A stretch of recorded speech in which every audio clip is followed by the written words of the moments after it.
சொற்பொழிவு இடம்பெறும். செஞ்சொற் செல்வர் திரு ஆறு திருமுருகன் அவர்கள் இந்த சொற்பொழிவை வழங்க இன்று எம்முடன் இணைந்துள்ளார். ஆறுபடை வீடுகளில் குடிகொண்டிருக்கும் கலியுக வரதனாகிய திருமுருகன் தான் எமது தமிழ் மக்களிடையே தர்மப்பணி செய்வதற்காக ஆறு திருமுருகன் ஐயா உருவில் வந்து இருக்கிறாரோ என்று நான் பலமுறை எண்ணி வியப்பதுண்டு. அவர் செய்யும் தர்ம பணிகள் எண்ணிலடங்காது. அதை நாங்கள் கூறிக்கொண்டிருக்க நேரம் சென்றுவிடும். இப்பொழுது அவரை அன்புடன் சொற்பொழிவாற்றுவதற்காக அன்புடன் மேடைக்கு அழைக்கின்றேன். அவரை கௌரவிப்பதற்கு சிட்னியின் பிரபல சட்டத்தரணி ஞானாகரன் அவர்களை அன்பு பாராட்டி மேடைக்கு அழைக்கின்றேன்.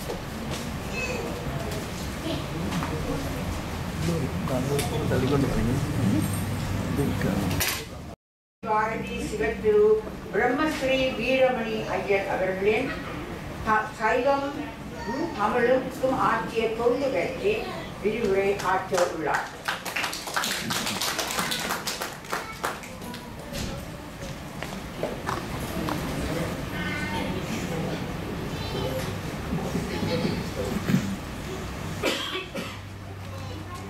இறைவனை பிரார்த்தித்து சான்றோருக்கு விழா எடுக்கின்ற எங்கள் பெரும் மதிப்புக்குரிய வைத்திய கலாநிதி பாரதி இளமுருகன் ஐயா அவர்களே, சபையில் இருக்கின்ற சான்றோர் பெருமக்களே, உங்கள் அனைவருக்கும் எனது பணிவன்பான வணக்கம். ஆஸ்திரேலியா நாட்டிலே ஆண்டுதோறும் சான்றோர் பெருமக்களுக்கு விழா எடுத்து தமிழுக்கு தொண்டு செய்தவர்களை தமிழர்கள் மறக்கக்கூடாது என்று பெருமைப்படுத்திக் கொண்டிருப்பவர் பாரதி ஐயா அவர்கள். நாவலர் பெருமான், சீவை தாமோதரம் பிள்ளை, பல பெரியவர்களை ஆண்டுதோறும் நினைவு கொண்டவர்கள் இந்த ஆண்டு நவநீத கிருஷ்ண பாரதியாரை நினைவு கொண்டார்கள்.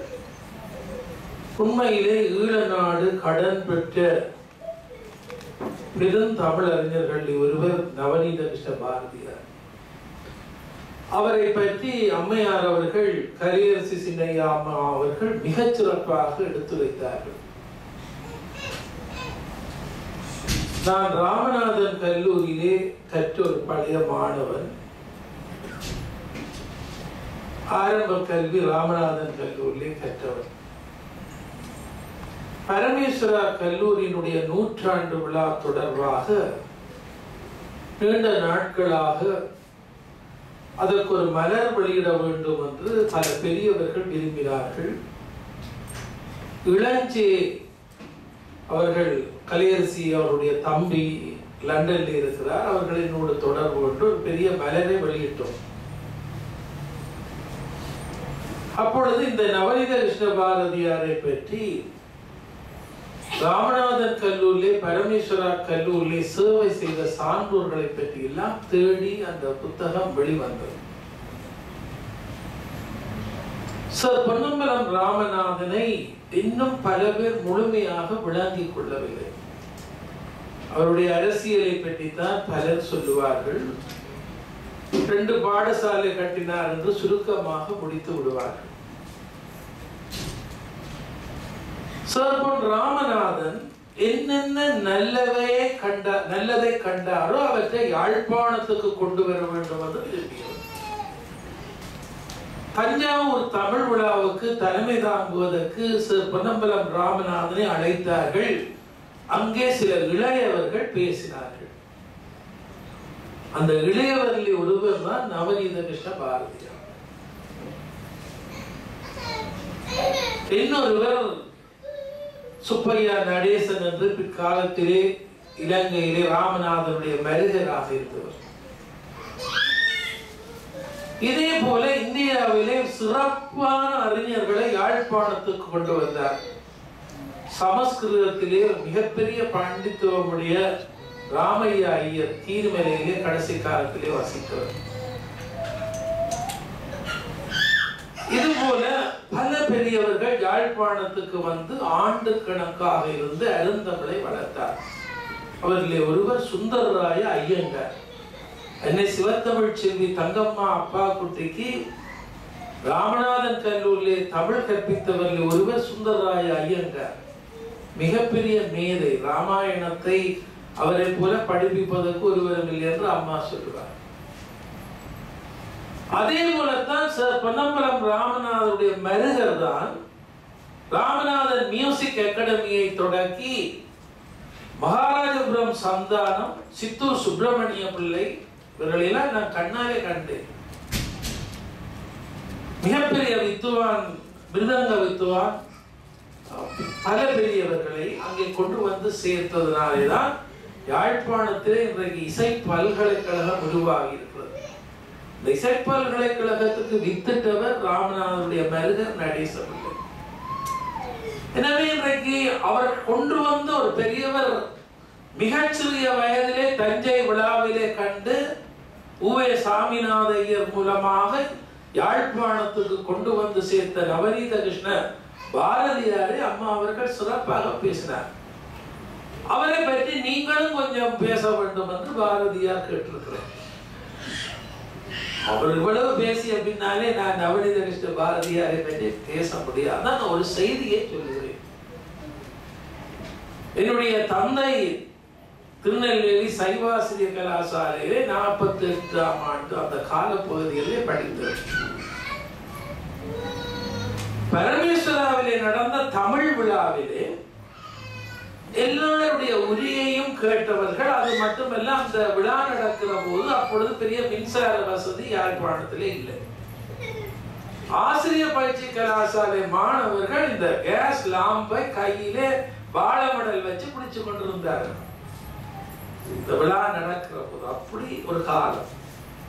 அந்த விழாவிலே தான் ராபி சேதுக்குள்ள தொடக்கம் இந்த பெரியவர்கள் பேசுகிற போது யாழ்ப்பாணத்திலே ஆசிரியர் பணியாற்றி கொண்டிருந்த இந்த பெரியவர் சுந்தரராய ஐயங்கார் இவர்கள் எல்லாம் யாழ்ப்பாணத்திலே இருந்து பேசினார்கள் என்று இன்றைக்கு யாழ்ப்பாணத்து பரமேஸ்வரா கல்லூரி தமிழ் விழாவை பற்றி பலரும் சொல்லிக் கொண்டே இருப்பார்கள்.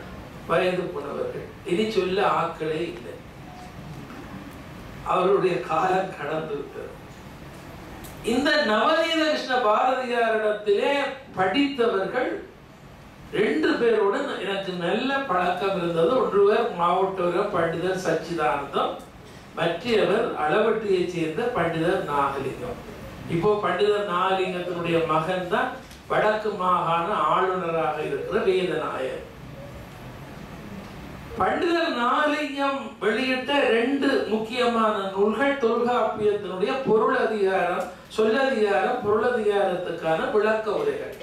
2 புத்தக வெளியீட்டிலும் நான் பேசியிருக்கிறேன். பண்டிதர் சச்சிதானந்தத்தினுடைய மஞ்சுகாசினியம் என்று சொல்லப்படுகின்ற நூலை மறுபதிப்பு செய்வதற்கு இங்கிலாந்தில் இருந்து அவருடைய மாணவரிடம் பணம் வாங்கி கொண்டு வந்து கொடுத்து மஞ்சுகாசினியத்தை நீள பதிப்பிக்கின்ற பணியிலே ஈடுபட்டவர் என்ற வகையிலே இந்த 2 பண்டிதர்களோடும் அதிகம் பழகி இருக்கு. 2 பேரும் இந்த நவநீத கிருஷ்ண பாரதியாரை பெருமையாக சொல்லுவார். ஒரு விஷயம் சொல்லி முடிக்கிறேன் அவர்களை பற்றி. பரமேஸ்வரா கல்லூரிலே மதுரை பண்டிதர் வகுப்பை ஆரம்பிக்கிறார்கள். நேர்முக பரீட்சைக்கு பத்திரிகைகளிலே விளம்பரம் போட்டு போகிறார்கள். இந்த பண்டிதர் சச்சிதானந்தன் நாகரிகம் எல்லாரும் கீழே பண்ணிக்கிறார்கள். 100கணக்கான தமிழ் ஆசிரியர்கள் காத்திருக்கிறார்கள். நவநீத கிருஷ்ண பாரதியார் என்ன செய்தாருன்னா, அந்த நேர்முகத்துக்கு வந்தவர்களுக்கு ஒரு வெண்கட்டியை கொடுத்து கரும்பலையில நீரா ஒரு செய்யுள் எழுதும் பார்ப்போம், ஒரு வெண்பா எழுதும் பார்ப்போம். பிறகு நீர் படித்து ரசித்த ஒரு செய்யுளை சொல்லி அதுக்கு விளக்கம் சொல்லும் பார்ப்போம். எத்தனை பேர் விட்டுட்டு ஓடி இருப்பார்கள். அதுக்கு நின்று பிடிச்சவர்கள் தான் பெரும் பண்டிதர்கள் ஆனார். நவநீத கிருஷ்ண பாரதியார் நடத்திய நேர்முக பரீட்சையை பற்றி பண்டிதர் நாகலிங்கம் சொன்னார். நேர்முக பரீட்சை ஒவ்வொருவருக்கும் 1 மணித்தியாலம் நடைபெற்றது. அப்ப அவர் அவர் வந்த உடனே இவ போய் கேட்கிறது என்ன கேட்டார், கந்த புராணத்துல ஒரு பாட்டு செய்யும். இவன் கந்த புராணத்தை ஆயத்தப்படுத்தி கொண்டு போவார், அவர் பெரிய புராணத்துக்கு ஒரு பாட்டு சொல்றார். முதல் போனவரிடம் கேட்கிற கேள்வியிலிருந்து இன்னொரு கேள்வி. அப்படி கலக்கி தமிழ் அறிஞர்களை கடைந்தெடுத்த ஒரு பெருமகன் நவநீத கிருஷ்ண பாரதியார். யாழ்ப்பாணத்தில் 2 பேர் திருவாசகத்துக்கு குறி எழுதினார்கள். ஒன்று நவநீத கிருஷ்ண பாரதியார், சொல்ல சொல்ல பக்கத்தில் எழுதினவர் பண்டிதர் நாலி. அருளம்பலவர் என்று கார்நகரை சேர்ந்தவர் திருவாசகத்துக்கு குறி எழுதினார். இப்ப கலையரசி அம்மா சொன்னா திருவாசகத்துக்கு குறி எழுதினா பயம் பயம். உண்மையில 64 வயதுல ஐயா போயிட்டார்.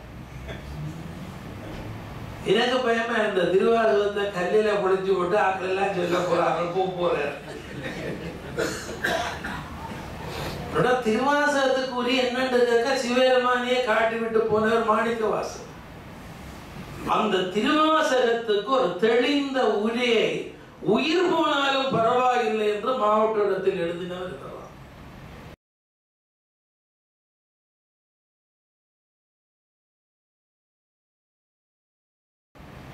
மிகப்பெரிய ஒரு விற்பனர். அவரை பற்றி நிறைய செய்திகள் உண்டு. அவருடைய பேச்சாற்றல், அவருடைய பெருமை, இந்தியாவிலிருந்து வந்து யாழ்ப்பாணத்தில் இப்ப ராமநாதன் இதெல்லாம் சுண்டி கொண்டார்.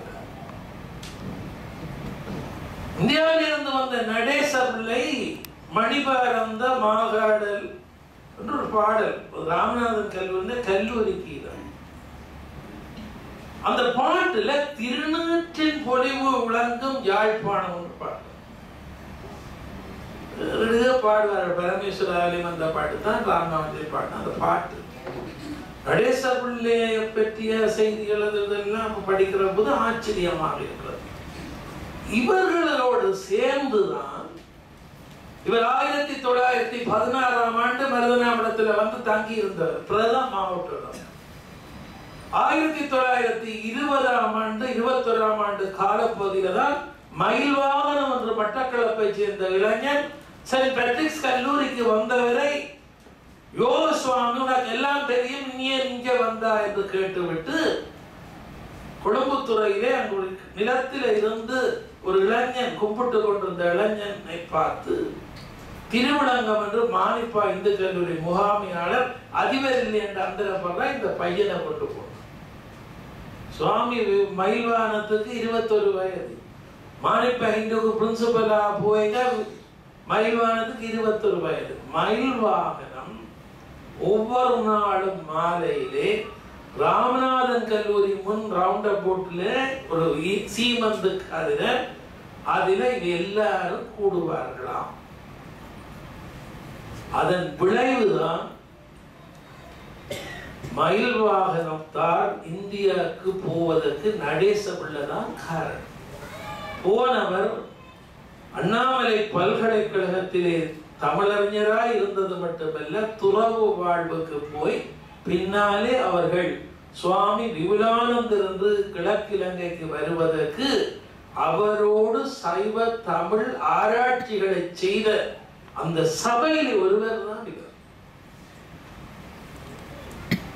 விபுலானந்தரை உருவாக்கிய யாழ்ப்பாணம் என்ற ஒரு கட்டுரை இருக்கிறது. அதில் பங்கு பெற்றியவர்கள் என்கிற சிறப்பு இந்த நவநீத கிருஷ்ண பாரதியாருக்கு, நடேசனுக்கு, அங்கே இருந்த சுந்தரராஜ ஐயங்காருக்கு, இவர்களுக்கு எல்லாம் இருந்தது.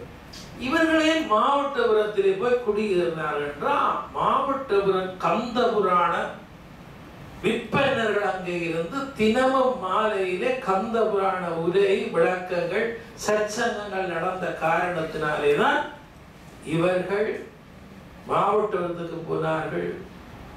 மணிபாகருடைய குருவாக இருந்த பெருமகன், நான் அவரை பற்றியெல்லாம் நீதி பேசினேன். அவர்கள் எல்லாரும் மாவட்டபுரம் ஒரு கல்வி கூடமாக இருந்தது. மாவட்டபுர வாசல் அந்த விற்பனர்களே ஒருவராக போய் அங்கேயே வசித்து அங்கேயே திருவாசகத்துக்கு குறி எழுதி இறைவடி சேர்ந்தவர். 64 வயதில் இறைவடி சேர்ந்தவர். அந்த பெருமகனை 70 ஆண்டுகளுக்கு பின்னாலே நிகழ நினைக்க வைத்த பாரதி ஐயாவை பணிந்து வணங்கும். இனி நான் எனக்கு தந்த தலைப்பு இயலிசை பாரதி வீரமணி ஐயரை பற்றி கொஞ்சம் பேசுங்கள். ஐயா அவர்களுக்கு எல்லாம் அமிர்தமாக தேனாக இந்த சான்றோர் விழாவை கொண்டாட வேண்டும் என்று விருப்பம். உங்களுக்கு எல்லாம் வீரமணி ஐயரை நேரே பார்த்தவர்கள் இருக்கிறீர்கள்.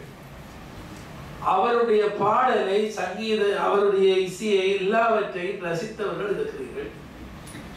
நான் அவர் பிறந்த ஊரை சார்ந்தவன் என்ற காரணத்தினாலே அவரோடு சிறுபராய முதல் பழகியவர். இயலிசை பாரதி நடராஜ ஐயர், வீரமணி ஐயர் யாழ்ப்பாணத்து இணுவிலே பரராஜசேகர பிள்ளையார் கோயில் வீதியிலே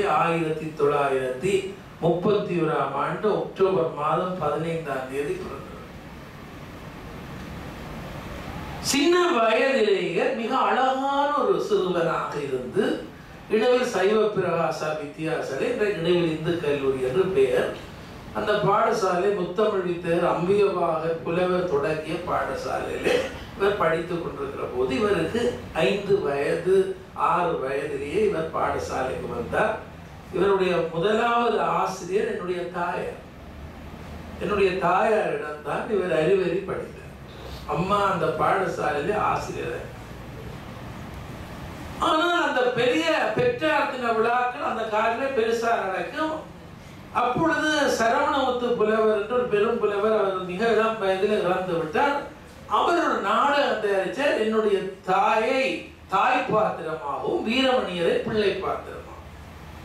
அது உங்களுக்கு தெரியும், ஒரு பிள்ளை இதுதான் என்ற அந்த இலக்கிய நாடகம். இப்ப 2 தாய்மார் அழுது நடிக்கிறார்கள். இது என்ற பிள்ளை என்ற பிள்ளை. அது வீரமணியர் எண்ணிலிருந்து அழகான குழந்தை, சின்னத்தையே குடும்பி வைத்திருந்தாராம். தாய்மார் 2 பேரும் அழுது நடிக்க வீரமணியர் ஒரு குறும்ப செய்துட்டார். வீரமணியருக்கு சொல்லி கொடுத்தது இந்த உண்மையான தாய் என்று சரஸ்வதியை காட்டணும். வீரமணியர் 2 தாயை நல்ல அழ, எனக்கு 2 பேரும் அம்மான்னு சொல்லுவார். சரவணத்துக்குள்ளவருக்கு சரியான கோபம். ஆனா வீரமணியனுடைய அந்த நடிப்பு சபையில் இருந்த கரியரசு சொர்ணலிங்கத்தை திடுக்கிட வைத்தது. சின்ன பிள்ளைக்கு அவர்தான் இந்த வீரமணி ஐயரை 6ஆம் வகுப்புக்கு போற போது மாரிப்பா இந்து கல்லூரியை கொண்டு போய் ஆங்கில மொழி மூலமா படிக்க செய்தார். தந்தையார் ஒரு ஆமோனிய பற்றி சைக்கிள்ல கட்டி கொண்டு வீடு வீடாக நடராஜையர் படிப்பிக்க தீராராம், சங்கீதம் படிப்பிக்க என்று தாய் சொல்வார். ஒரு சாதாரண ஒரு எளிமையான பிராமண குடும்பம். அந்த உழைப்புல தான் அவருடைய வாழ்க்கை. வீரமணி ஐயர் மாணிப்பா இந்து கல்லூரிக்கு போய் அங்க நாடகம், அங்க பாட்டு, பேச்சு எல்லாத்திலும் ஒரு ஆற்றல் உள்ளவர். அப்படி படித்துக் கொண்டிருக்கிற காலத்திலே அவருடைய தந்தையை இழந்தால் பெரிய துயர், வறுமை. வீரமணி ஐயாவோடு உடன் பிறந்த அவருடைய தமையன் கந்தசாமி ஐயர் எல்லாரும் வீரமணி ஐயாவை பாராட்ட இவர் எப்படியாவது இந்தியாவுக்கு அனுப்பி படிப்பிக்க வேண்டும் என்று ஆசைப்பட்டார். அப்பொழுது யாழ்ப்பாண பரமேஸ்வரா கல்லூரி ஒரு தமிழ் விழா. அந்த விழாவுக்கு நடேச பிள்ளை, நடன வித்தரை, பெரிய பாடகர்களை எல்லாரையும் அழைத்தார்கள். அப்பொழுது அங்கே சந்தித்த சில பெரியவர்களுடைய தொடர்பினாலே இந்தியாவுக்கு போய் நடனக்கலையை கற்றவர் தான் ஏரம்பு சுப்பையா. மிகப்பெரிய நடன வித்தகரான ஏரம்பு சுப்பையா பரமேஸ்வரா கல்லூரி தொடர்பிலே தான். அவருக்கு பின்னாலே 2-3 ஆண்கள் போய் அங்கே சங்கீத வித்துவான்களாக யாழ்ப்பாணத்துக்கு வந்தார்கள். இப்ப வீரமணி ஐயாவை அனுப்ப வேண்டும் என்று அவருடைய சகோதரர் இந்தியாவுக்கு பாடல் படிப்பதற்காக ஒரு குருவை நாடி இவரை கொண்டு போய் விட்டுட்டு வந்தார். அப்போ ஒரு மாதம் 15 ரூபாய் 20 ரூபாய் தான் இந்த கன்சாமி ஐயராலே அனுப்ப முடியும். ஒரு மணியோட எடுத்து அனுப்புவார். வீரமணியா ஒரு அறை எடுத்திருந்து படிச்சு கொண்டிருந்தார். படிக்கிற காலத்திலேயே 15-16 வயதிலே பாட்டு இயற்ற ஆற்றல் இருந்தாலும் இந்த பாடலை ஒரு தரம் அங்கீகரிக்கவில்லை.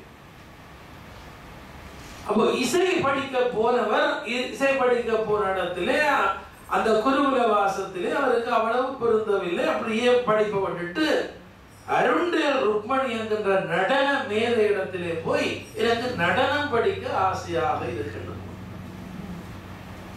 விரைவா நடனத்தை படிக்க தொடங்கிவிட்டார். போனது சங்கீதம் படிக்க. இப்ப அதை விட்டுட்டு டான்ஸ் பழகிட்டார்.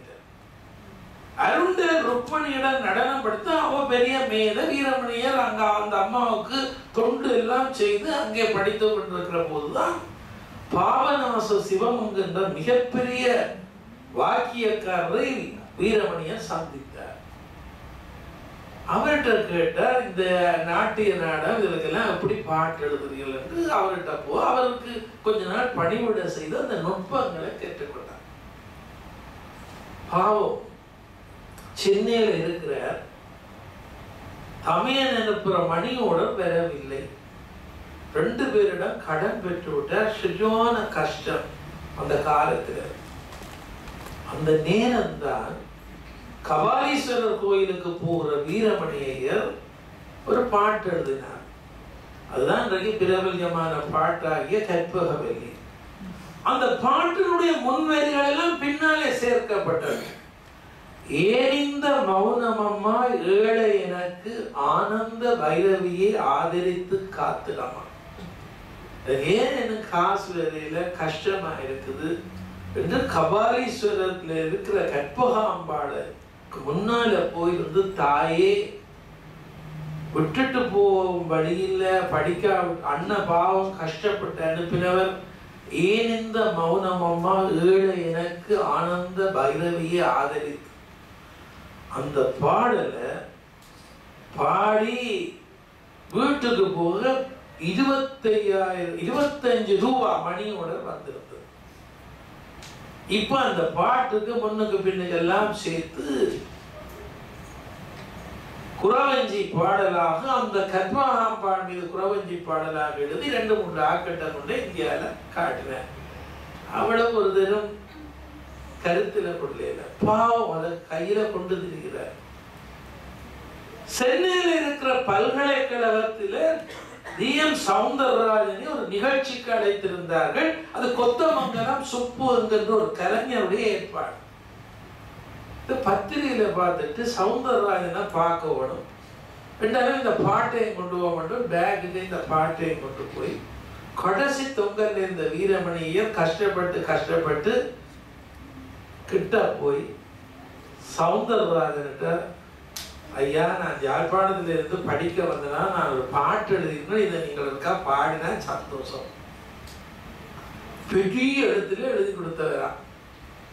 சௌந்தரராஜன் வாங்கி கற்பகவல்லியில் பிற்பதற்கை பிடித்த பாடலை அந்த சபையிலேயே ஒரு 15 நிமிடத்துல அந்த பாடலை பாட அந்த மண்டபம் முழுக்க கைதட்டி ஆரவாரம் செய்ததுதான் மகா வித்வானாக உலகம் போட்டிருந்த வீரமணி. அன்றைக்கு சௌந்தரராஜன் அந்த பாட்டை பாடின உடனே வீரமணியரிடம் கொத்தமங்கல சுப்பு இந்த கடுதாசியை கொண்டு வாங்கி வச்சுட்டார். வீரமணியர் வெறுங்கையோட போய்விட்டார். ஒரு சில மாதங்கள்ல வீரமணி ஐயருக்கு ஒரு நண்பன் சொல்லுகிறார், கேள்விப்பட்டாயா, நீ கொடுத்த பாட்டு சௌந்தரராஜன் பாடிய பாடலை கொத்தமங்கலம் சுப்பு இசை தட்டாக பதிவு செய்து அது விற்பனைக்கு வந்து விட்டது, இப்பொழுது இந்திய வானொலியிலே கூட அந்த பாட்டு போடுகிறார்கள், நீ கேள்விப்பட்டாய். பாவம் இந்த கலைஞன் அந்த பழைய தட்டு உங்களுக்கு தெரியும், தோசை கல் மாதிரி பெரிய தட்டு, அதை கஷ்டப்பட்டு போய் எங்கேயோ காசு கொடுத்து வாங்கி இப்ப வீட்டுக்கு வர விடுமுறைக்கு அதை போட்டு பார்க்கறது. வீட்டிலே அப்படி ஒரு ரெக்கார்ட் பிளேயர் கிடையாது. தமையனுக்கு சொல்றாரு, இந்த பாட்டு இப்ப ரேடியோல பாடுது, அங்க பாடுது, எங்க பாடுது. நண்பர்கள் உறவினர்களுக்கு எல்லாம் சொன்னார், ஒரு நேரம் நம்பினார். இந்த வீரமணி ஐயர் மலையன் பென்ஷனியருடைய வீட்டுல இந்த ரெக்கார்ட் பிளேயர் கேட்டு உற்றார் உறவினர்கள் எல்லாம் கூட்டிட்டு அந்த வீட்டை திண்ணையில வச்சு அந்த ரெக்கார்ட் பிளேயரை போட்டு கையால பயன் கொடுத்து அந்த பாட்டு பாட ஆனந்த கண்ணீர் விட்டாராம் கந்தசாமி ஐயர் தமையன். உறவினர்கள் எல்லாம் அழுதார்களாம். கொஞ்ச நாளிலே இலங்கை வானொலியில அந்த பாட்டை போட தொடங்கிட்டார்கள். எப்படி இருக்கும் இந்த இளைஞனுக்கு? அந்த மகா பெரிய கவிஞனாகி போன வீரமணி ஐயர் ஒரு பாடலை முதல்ல அரங்கேற்றுவதற்கு என்ன பாடுபட்டார்? அடிக்கடி எனக்கு பல தடவை சொல்லியிருக்கிறார். கற்பகாம்பாள் போட்ட பிச்சையடா பிச்சையடா. அதுக்கு பிறகு வீரமணி ஐயருக்கு ஒரு மதிப்பு வந்தது. யாழ்ப்பாணம் வந்தா யாழ்ப்பாணத்துல அவருக்கு ஒரு பெரிய கஷ்டம் இருந்தது. என்னன்னா, அவர் மானிப்பாயில படிச்சு கொண்டிருக்கிற போதே அங்க இருந்த பெரியவர்கள் இந்தியாவுக்கு அனுப்புன்னு சொல்ல இவர் ஓயல் பரீட்சையே சந்திக்காம போட்டார். இங்க வந்தா ஒரு ஆசிரியர் நியமனம் கொடுக்குறாங்கடா, ஓயல் பரீட்சை வேணும், எஸ்எஸ்சி பரீட்சை. பிறகு எஸ்எஸ்சி எடுத்து 4-5 வருஷமா வேலை இல்லாம இருந்து, அப்ப இந்தியாவில் படிச்ச காசு என்ன, இது என்ன, அவ்வளவு கஷ்டப்பட்டு ஒரு ஆசிரியர் நியமனம் கிடைத்து மானிப்பா இந்து கல்லூரிக்கு ஆசிரியராக போய் அங்க படிப்பிச்சு கொண்டு வந்தால். இப்ப நடனம் தான் அவற்ற பட்டம். அப்போ ஒரு ஆண்மகனிடம் டான்ஸ் படிக்க பெண் பிள்ளைகள் வாருங்கள் தான் போவார். அப்படி போன ஒரு மாணவி தான் சிவபிரகாச பிள்ளை என்று சொல்லப்படுகின்ற அங்கே கண்ணி ஆசிரியர் தம்பதிகள். குண்டுமணி மாஸ்டர்டா தான் எல்லாருக்கும் தெரியும். அதை கொண்டு போய் தன்னோட மகளை சிவசக்தி அவரும் விட்டார்கள். வீரமணியுடைய முதல் நடன மாணவி அவர் தான். அதுக்கு பிறகு அவர் கனவே படித்தார். வீணவித்துவான் பாலச்சந்திர பிரதம விருதுகளை அழைத்து யாழ்ப்பாணத்தில் சிவசக்தியின் அரங்கேற்றம். நான் அப்பொழுது ஒரு பாடசாலை மாணவன். நாங்கள் எல்லாம் அரங்கேற்றத்துக்கெல்லாம் போய் கொண்டாடி பாலச்சந்திர வீணவித்துவான் வந்து பெரிய விழா. வீரமணியருக்கு ஒரு பெரிய மதிப்பு. அது என்ன மதிப்புண்டா, அந்த நடனத்தில் வர்ற உருப்படிகள் பலவற்றுக்கு வீரமணியர் தன்னுடைய சொந்த பாடல்களையே எழுதி அரங்கேற்றினார். பெரிய சான்றோர்கள் எல்லாம் வந்து வீரமணியனை வாழ்த்த தொடங்கினார்கள். நடன ஆசிரியர்கள் எல்லாம் வீரமணியிட்ட பாட்டு கேட்டார்கள், எழுத தொடங்கினார். அப்ப பிடிவாதமா எழுத தொடங்கினார். நான் பாரதி மாதிரி எழுதுவேன். பாரதியாற்று ஒரு பாட்டு நடனத்தில் எல்லாரும் பாடுவார்கள். தீராத விளையாட்டு பிள்ளை, கண்ணன் தெருவிலே பெண்களுக்கு ஓயாத தொல்லை. இந்த பாட்டு எல்லாருக்கும் தெரியும். வீரமணியர் அதுக்கு நிகரா ஒரு பாட்டு எழுதினார். என்ன பாட்டு? கண்ணந்த குறும்ப வச்சு பாடினார். மந்திர காரண்டி அம்மாண்டி அவன் மயக்கம் ஒரு எண்ணங்கள் கொண்டாண்டி தந்திரமாக பேசி என்னை தாலி கட்டும்படி சொன்னார். இந்த பாட்டுக்கு அபிநயம் எல்லாம் செய்து வீரமணியரே அதை நடனமாடி சிவசக்தியினுடைய அந்த அரங்கேற்றத்தில் அந்த டான்ஸ அந்த உருப்படியை கொண்டு வந்தார். மந்திரக்காரண்டி அம்மாண்டி அவன் மயக்கம் ஒரு எண்ணங்கள் கொண்டாண்டி தந்திரமாக பேசி என்னை தாலி கட்டும்படி சொன்னார். அது வாக்கிய எல்லாருக்குமே அது பெரிய அதிசயம். இந்திய பாட்டுக்கு நிகரா கண்ணனுடைய குறும்பை கொண்டு வந்து பாடல் இயற்றுகின்ற, அதுவும் நடனத்துக்குரிய முறையை கையாளுகின்ற ஒரு பெரிய கலா ரசிகனாக வீரமணியரை போற்ற தொடங்கினார். அதற்கு பின்னாலே வீரமணியர் நிறைய பாட்டுகளை எழுத தொடங்கினார். எழுதின பாடல்கள் எத்தனையோ விதமான பாடல்கள் இருந்தது. அந்த பாடல்கள் சில பேர் அதை இங்கே இருந்து கொண்டு போய் இந்தியாவில பாடி அப்படியெல்லாம் செய்தார்கள். அவருடைய பாடல்கள் மிக பெருமதியாக இருந்தது. எப்படி சவுந்தரராஜன் இந்த பாடல்கள் எல்லாம் பாடி இந்த சிறப்பு பெற்றதோ, இப்ப முருகன் பெருமானுக்கு ஒரு அபிநய பாடலை உருவாக்குற அந்த முயற்சியில செல்ல கனிவாயால் சொல்லடா முருகா, இந்த பாடு எல்லாரையும் இருக்கிற ஒரு பாடலாக இருந்தது. செல்ல கனிவாயால் சொல்லடா என்ற அந்த பாடல் தொடங்கி அதுல முருகன் குறும்புகள் எல்லாம் சொல்லி அந்த பாடல் அது நல்லூருக்கு சமர்ப்பணமாக அவரால் இயற்றப்பட்டது. அதே போல சில அற்புதமான பாடல்களை நடன ஆசிரியர்கள் எல்லாம் தேடி தேடி வீரமணியரிடத்திலே பெற தொடங்கினார்கள். அப்பொழுது வீரமணியர் அவர்கள் இந்த பாடல்களை இயற்றுவது மட்டுமல்ல, அரங்கேற்றம் செய்கின்றவர்கள் எல்லாம் சமீபத்திலே மறைந்த ரங்கா விவேகானந்தர் குச்சிப்புடி நடனத்தை கேரளாவிலே படித்து விட்டு வந்து ஆழிக்குமரன் ஆனந்தனுடைய கூட பிறந்த சகோதரி ரங்கா விவேகானந்தர். ரங்கா விவேகானந்தர் வெல்வெட்டி துறையை சேர்ந்தவர்கள். அவரெல்லாம் இந்தியாவில் பெரிய விற்பனர்களை படித்தவர்கள். அவர் சொன்னார்கள், யாழ்ப்பாணத்தின நிகழ்ச்சி என்றால் அது வீரமணி ஐயற்றி ஒரு பாடலும் சேர்ந்தால்தான் மேடைக்கள். அவருக்கு உடனே ஒரு பாட்டு இயற்றி கொடுத்து பாராட்டு பெற்றார். இது போல பல பேருடைய அரங்கேற்றங்களுக்கு எல்லாம் அவர் பாடல் எல்லாம் எழுதி கொடுத்து பெருமை பெற்றுக் கொண்டிருந்தார். அந்த வேளையில வீரமணியருடைய பாடல்கள் சிறப்பு பெற்று அவருடைய அரங்கேற்றங்கள் எல்லாம் அவர் நடன ஆசிரியராக இருந்து பலாலி ஆசிரிய கலாசாலைக்கு விரிவுரையாளராகி பின்பு கோப்பாய் ஆசிரிய கலாசாலையில விரிவுரையாளர், யாழ்ப்பாண பல்கலைக்கழக இசைத்துறை ஆரம்பமான போது நடனத்துறை இசைத்துறையில வருகை விரிவுரையாளராக இருந்து இது ஒரு பக்கம் எல்லா கோயிலுக்கு ஊஞ்சல் பாட்டு எல்லாத்துக்கும் வாழ்த்துப்பா. எனக்கே பேச தொடங்கிய காலத்திலே 10 நாள் தொடர் பேச்சு முடிஞ்சா வீரமணியருடைய ஒரு வாழ்த்துப்பா வரும். வீரமணியா வந்து மேடையில பாடுவார். இடவில் பரதாசிர பிள்ளையாவில் காரைக்காட்சி கோயில் எல்லாம் வீரமணியர் வந்தார். அன்புக்குரியவர், ரொம்ப கஷ்டங்கள். அவருக்கு குழந்தை இல்லை. ருக்மணி என்ற ஒரு அம்மா வித்வான் கணேசையருடைய பின்னால கட்டின கணேசையருடைய ஒரு பேரப்பிள்ளை முறையான ருக்மணி அம்மாவை திருமணம் செய்து குழந்தைகள் இல்லை. எல்லா பிள்ளைகளையும் தடவி எனக்கு பிள்ளை இல்லை எல்லாம் என்ற பிள்ளைகள்லாம் பிள்ளைகளுக்கு பேர் வைப்பார், இப்படி எல்லாம் செய்வார். அந்த வீரமணி ஐயர் மிகச்சிறப்புற்று இருக்கிற காலத்துல சீர்காழி கோவிந்தராஜன் யாழ்ப்பாணத்துக்கு வருகிறார். சுத்திபுரம் அம்மன் கோயிலுக்கு, பரணி சுத்திபுரம் அம்மன் கோயிலுக்கு அழைத்து வந்தார்கள். இப்ப சீர்காழி கோவிந்தராஜன் வந்து எஸ்டிஆர் தியாகராஜா வீட்டுல தங்கி இருக்கிறார். இப்ப நான் உயர்தர வகுப்பு மாணவர். வீரமணி ஐயர் யாழ்ப்பாணம் இந்து கல்லூரிக்கு சமீபம் நாங்கள் போய் சீர்காழி கோவிந்தராஜனுக்கா பார்க்க விட மாட்டோம். அப்ப படிக்கிற காலம் போய் எஸ்டிஆர் வீட்டு வாசல்னா உள்ளுக்கு விடுறார்கள். பெரிய கூட்டம் ரோட்ல நிக்குது. சீர்காழியை பார்ப்போம். சீர்காழியை அகத்தியருக்கு நடித்த படத்துல அப்படி நல்ல பாட்டு பாடுறவர் சனம் வெளியில திரண்டு போய் நிக்குது. வீரமணி ஐயர் பாவம் ஒரு மோட்டர் சைக்கிள்ல வந்துறாங்கன்னா உடனே அவரை உள்ளுக்கு கூட்டிட்டு போறார்கள்.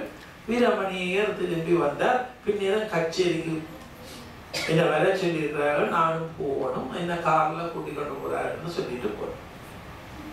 இப்ப சீர்காழி கோவிந்தராஜன் கூட்டிக்கொண்டு போறார்கள். மாலையிலே கச்சேரி.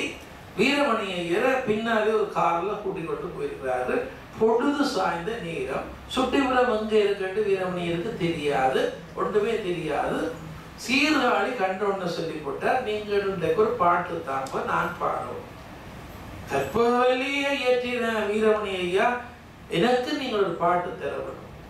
இப்ப சுட்டிபுரத்துக்கு தான் பாட்டு எழுதணும். சுட்டிபுரம் என்னன்ற மட்டும் தெரியாது வீரமணி. இந்த கார் பின்னால போகுது. இஞ்சாலி வயலுக்குள்ள நின்று மாடுகள் எல்லாம் பொழுது விட அங்கால போகுது. கார் நின்றுட்டுது, மாடுகள் போகும் மட்டும். இப்ப பக்கத்துல ஒரு சுட்டிபுரத்தால் காருக்கு இருக்கிறார். அவர் கேட்டார் வீரமணியா, இதெல்லாம் ஆற்றமான. அவர் சொன்னார், இந்த கோயிலுக்கு மாடுகள் நேர்ந்து ஆட்கள் விடுவார்கள், இப்பதான் அதுகள் மேய்ஞ்சிட்டு வருது. இப்ப வீரமணியருக்கு ஒரு போயின்னு சொல்லிட்டு வந்துட்டு இப்ப கோயில்ல போயிருந்து அம்பாளே அம்பாளே பாட்டு எழுத வேணும். சுட்டிபுரம் வாழுகின்ற சுந்தரியே கண்ணகியே, கட்டி உந்தன் கால் பிடித்தேன் கருணை கண்ணால் பாருமம்மா. பட்டிப்பசு இனங்கள் எல்லாம் பாலாபிஷேகம் செய்யும், கட்டியுந்தன் கால் பிடித்தேன் கருணை கண்ணால் பாருமம். சுட்டிபுரத்து ஜனத்து கொண்டா சந்தோஷம் இல்லை இல்லாத மிகப்பெரிய கலைஞர் சீர்காழி கோவிந்தராஜன் உச்சமா பாடிவிட்டார் இந்த பாடல். ஏன்னா மாடுகளை நேர்த்தி கொடுக்கிற அந்த அந்த அதை வச்சுக்கொண்டு வீரமணியை பாட்டு. அந்த பாட்டு இன்றைக்கு மிகப்பெரியமான பாட்டு. ஆனா அந்த பாட்டு பாடுறதுக்கு வீரமணியருக்கு கிடைச்ச சந்தர்ப்பம் அந்த மாடு குறுக்க வந்தது. மற்றபடி சுட்டிபுரத்தை பற்றி தெரியாது. பெரிய அற்புதமான ஒரு கலைஞர். இப்ப சீர்காழி 2ஆம் தினம் வர்றார்.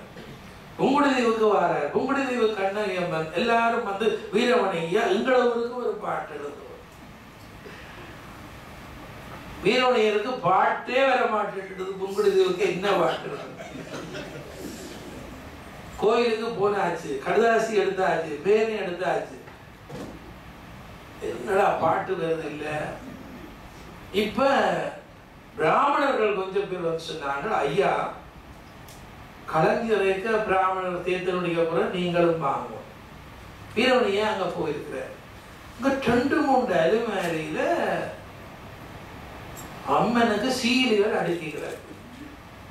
புடவகடை மாதிரி சீலை அடக்கு. இப்ப கிட்டலே உங்களுக்கு தெரியும், ஏலத்துல விட்டு எத்தனை லட்சத்துக்கு சீலை போன அந்த கோயில் வீரமணியர் போனார்.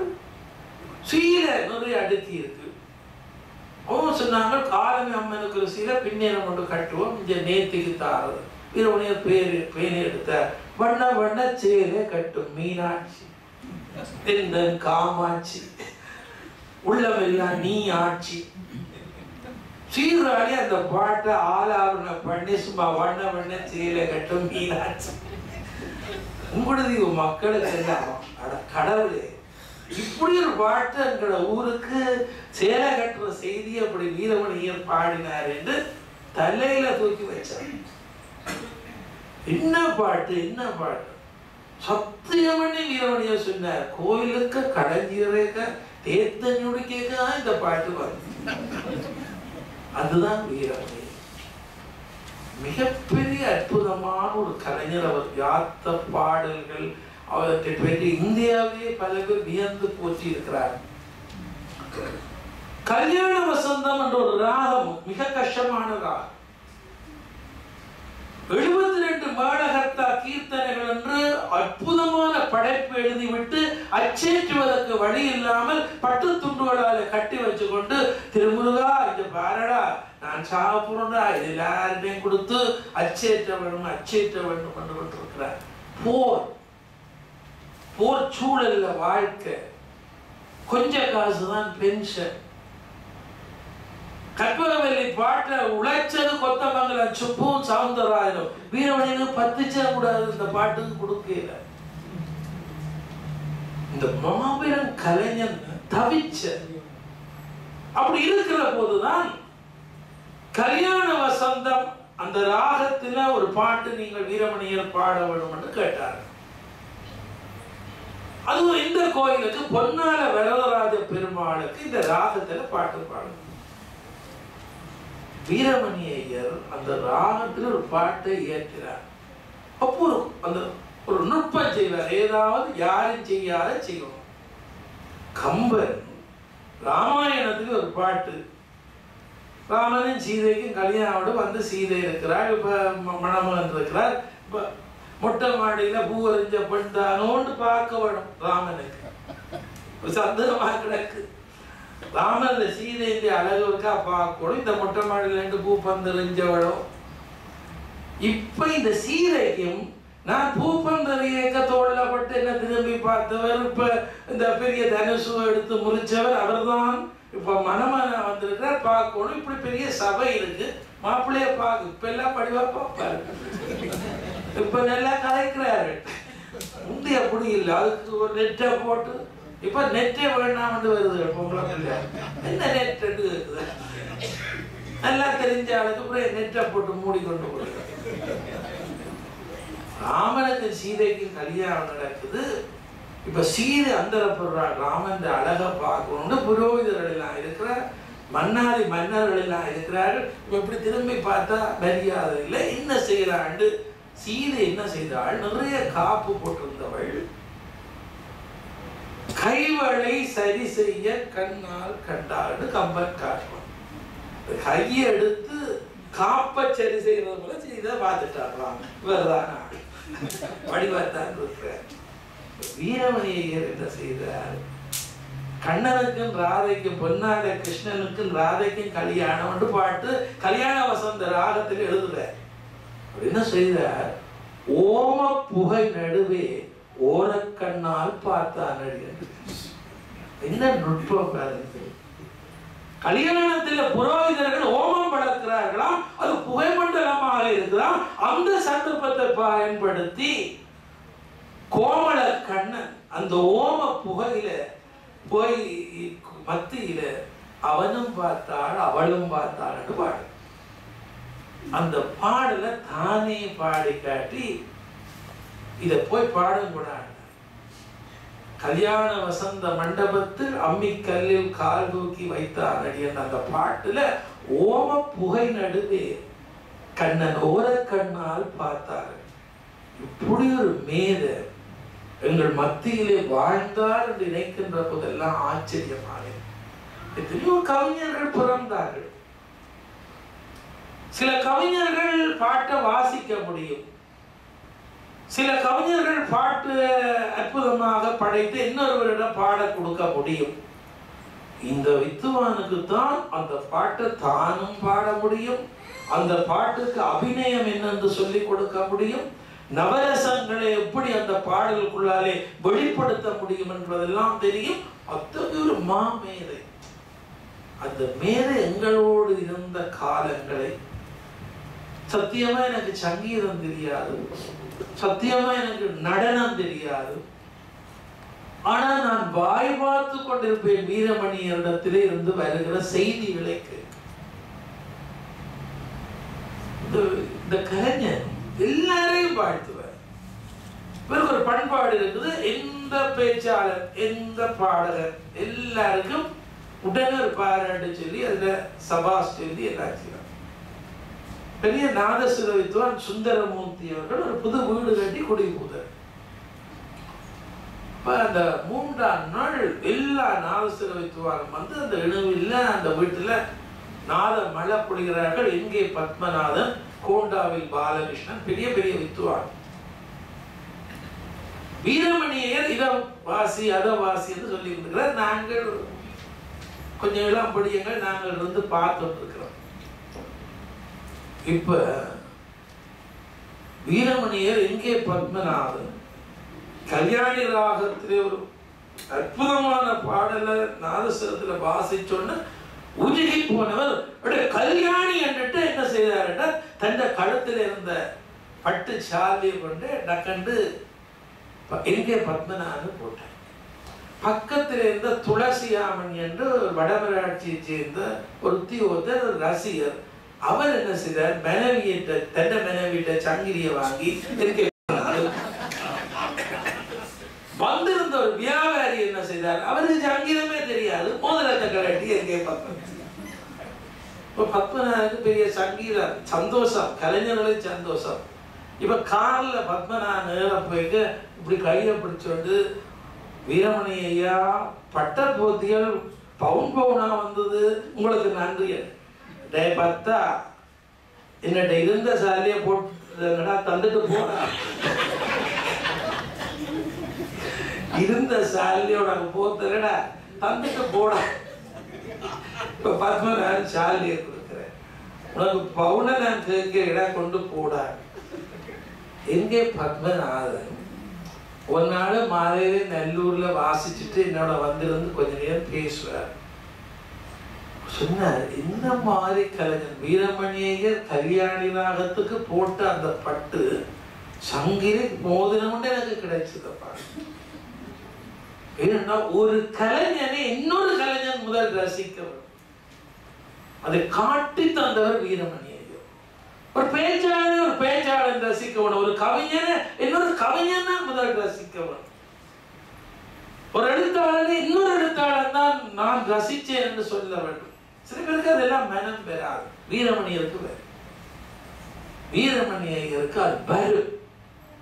அப்படி ஒரு மகத்தான செயல்கள் எல்லாம் செய்த அந்த வீரமணி ஐயருடைய அற்புதங்களை, அவருடைய சிறப்புகளை, அவருடைய 72 மேளகத்தா கீர்த்தனைகள் என்கிற நூலை அவருடைய தலைமாணவியாகிய சிவசக்தி சிவனேசனிடம் நான் லண்டன்லே சொல்லி அவர்கள் பணம் தந்து அதை அச்சேற்றி அதை வெளியிடுகின்ற நிகழ்ச்சிக்கு தலைமை தாங்குகின்ற சந்தர்ப்பம் எனக்கு கிடைத்தது. வீரமணியர் ஆனந்த கண்ணீர் விட்டார். திருச்செந்தூர் கீர்த்தனைகள் என்று பாடல் எழுதி பேனாவால் எழுதி இப்படி கட்டி வச்சிருக்கிறார். திருச்செந்தூருக்கு என்னை முதல் பேச கூப்பிடுகிறார்கள். வீரமணியர் வீட்டை வந்து சொன்னான்ப்ப திருச்செந்தூர் கீர்த்தனைகள் 69 எழுதி வச்சிருக்கான், ஆறடா கேட்க போறாங்க. அச்சடிக்க இல்லாம கிடக்கடா, அருமந்த பாடலடா.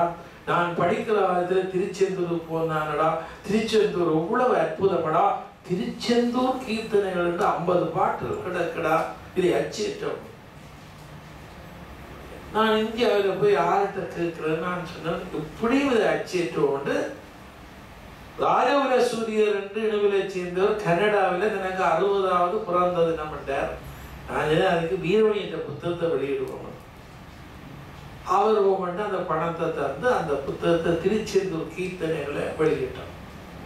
இப்படித்தான் வீரமணியருடைய ஒரு சில புத்தகங்கள் அச்சேற்றப்பட்டது. 2003ஆம் ஆண்டு அக்டோபர் மாதம் வீரமணி ஐயா அவர்கள் இறக்கிற போது நான் கனடாவிலே, அங்கிருந்து தொலைக்காட்சியிலே தாவடி மயானத்திலே கொண்டு வந்து அவர்கள் பிராமண சம்பிரதாயம் பெட்டிக்குள்ள உடம்ப வைக்காமல் அந்த பாடையில கொண்டு வந்து அந்த தாவடியில நெருப்புல தூக்கி வைக்கிற போது கனடாவிலே அதை வீடியோல பார்த்து கதறி அழுத. எந்த பெரிய அற்புதமான ஒரு கலைஞனை அந்த தாவடியில அந்த 10 சுடல அதுல நெருப்புல மூட்டின ஒரு கொஞ்சம் பேர் தான் கடும் யுத்தம் நடந்து கொண்ட காலம். விடுதலை புலிகள் வீரமணியிட்ட வந்து சொன்னார்கள், நீங்கள் இந்தியாவில பாட்டு எழுதுகிறீர்கள், அங்க பாட்டு எழுதுகிறீர்கள், எங்களுக்கு ஒரு பாட்டு எழுதும். வீரமணியர் 10-12 பாடல் இயக்கத்துக்கு எழுதினார். அந்த கொடியேற பாட்டு கூட வீரமணியர் தான் எழுதினார். தமிழன் காட்டி கொடுக்கிறதுல தமிழனுக்கு நிகர் தமிழன் தான். 1996ஆம் ஆண்டு இடமிருந்து திரும்பி வந்திருக்கிற ஒரு நாள் திடீரென்று ஆமி போலீஸ் எல்லாம் வீரமணியர் வீட்டுல முற்றுகையிட்டு புலிக்கு பாட்டு எழுதுகிற நீர்தானம் வேறும். அப்ப கூட்டி கொண்டு போனா ஆளை முடிச்சு போடுவார்கள்.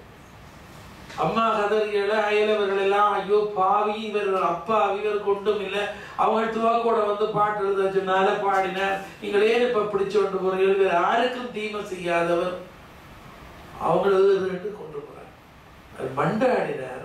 இந்த பிள்ளையார் அடியில ஒரு தேங்காய் உடைச்சிட்டு என்ன கொண்டு போங்கோ, மனைவி தேங்காய் கொண்டு அதுல அடிச்சு போட்டு மனைவியை பார்த்து நான் திரும்பி வருவனோ தெரியாது.